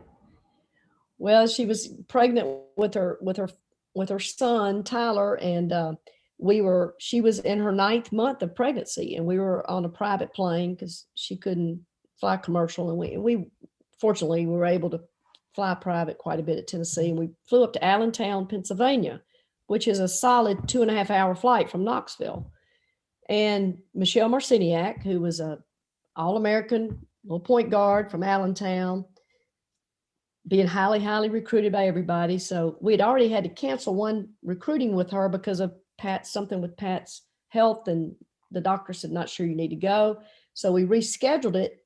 Pat said, we're going. And I said, well, Pat, no, we're going. I've already canceled one. I'm not going to cancel another one with this young lady. I said, okay. So we get on the plane. We land. Well, her water broke when we landed in Allentown. So right when we landed, she goes, oh, DeMoss. She goes, oh, I think my water broke. Well, me being naive, never had children, not really, I said, now what exactly does that mean, Pat? She goes, well, that means that I may be going into contractions here pretty soon. I said, what? I said, we need to get these pilots. We're going to turn right around and we're going right back to Knoxville. She goes, oh, no, we're not. We're going to go do this home visit. We're not going to cancel again. I said, Pat, you got to be kidding me. I said, call your doctor first, so call the doctor. Doctor said, well, he wasn't going to tell Pat. He goes, well, Pat, just use your own judgment, whatever you think. So she comes back. She goes, yeah, come on, DeMoss. Doctor says fine. So I says fine. Let's go. Let's head on to Michelle's house. We get to her house where she goes into these contractions. Well, she's back in another room, and I'm doing the recruiting visit. She's back in another room, and I could hear her moaning and groaning about every 30 seconds. And I'm like, and she said, don't you tell them what's going on, because I don't want to distract them from your presentation. So I said, at least tell the mother, at least tell Michelle's mother what's going on, because the dad was in there with me, the brother, Michelle. So the mama was back there with Pat. And so finally, she comes in and she goes, DeMoss. And I looked up, trying to focus on my recruiting presentation. The dorms are here and the cafeteria, I'm like, really, Pat? So she comes in and she goes, DeMoss, we need to leave. I said, okay. And I still couldn't say anything, like, why? I was like, okay, that sounds good, Pat. We'll wrap it up right now. She goes, no, we need to leave right now. And I knew then that I said, you got it. So I said, well, folks, that about wraps it up. I hope you enjoyed the presentation. And about that time, Michelle looks up, she goes, what is going on? What's going on? And so Betsy, her mother, goes, Pat is in labor. She's about to have her baby. And they're like, what? And so, man, I hightail it to the car. We're in a rental car. I get in I don't think I handle pressure very well. I get in the car and I go, my mind's blank. I don't know how to get back to there. Where's the airport? Like, we didn't have GPS back then. I was like, where the heck is the airport? So Michelle and her brother goes, hey, follow us. Just follow us. We'll take you, because it's a private airport. We're flying back. We're getting construction. I'm yelling and screaming and banging on the steering wheel going, Pat, we should call an escort, a police escort to get us back, screaming. And I said, what else do you need me to do? What do you need me to do, Pat? She goes, first thing I need you to do is calm down. She said, you're not having this baby. I am. I go, oh yeah, that's right. Okay, we're good. So we get on the airplane. The pilots are freaking out because Pat is in labor. I'm freaking out. So I'm going, okay. So I had to give the keys to the people at the counter, Pat, and they help her on the plane. And so when I get on the plane, she hands me this glass, and it's 2 shots of Jack Daniels. She goes, here, DeMoss, this is what I got you. And I look at her, because we didn't have any alcohol on the school plane. And I said, where did you get this? I said, what is this? She goes, it's Jack Daniels. I said, I don't know, Pat. I don't know if you need to be drinking, like going. She goes, no, it's not for me. It's for you. And I said, okay. I said, where'd you get that? She goes, the plane next door. I sent the pilot over there to go get you some bourbon. And I said, thank God. So that was the longest 2 hours. It took us 2 hours to get back, because those pilots put the pedal to the metal. That little school King Air, we were going as fast as that thing would go. They kept telling me, pilot would come back, and I was massaging Pat's back. She was moaning and groaning. Pilot would come back and say, now, Mickie, I've got an ambulance in Virginia, in Richmond, Virginia. Now, we can sit this plane down. You're going to have ambulances there waiting on us. We've got everything worked out. So she could hear the pilot telling me that.